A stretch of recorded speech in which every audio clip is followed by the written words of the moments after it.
News 18 ஊடக பங்களிப்புடன் 14ஆம் ஆண்டு ஓசூர் புத்தக திருவிழா கோலாகலமாக தொடங்கியது.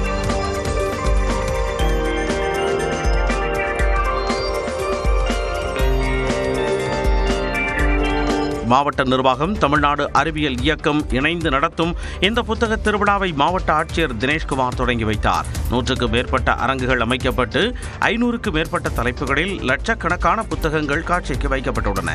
தினந்தோறும் காலை 11 மணிக்கு தொடங்கி இரவு 9 மணி வரை அனுமதி அளிக்கப்படும் இந்த நிகழ்வில் மாலை 6 மணி முதல் 7 மணி வரை பள்ளி குழந்தைகளின் நடன கலை நிகழ்ச்சிகளும் பாரம்பரிய இசை நிகழ்ச்சிகளும், இரவு 7 மணி முதல் எழுத்தாளர்கள், முற்போக்கு சிந்தனையாளர்களின் கருத்துரையாடல்களும் இடம்பெறுகின்றன.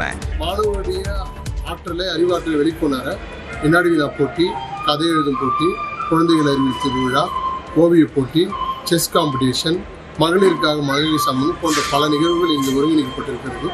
வருகின்ற 22ஆம் தேதி வரை 12 நாட்களுக்கு இந்த புத்தக திருவிழா நடைபெறவுள்ளது.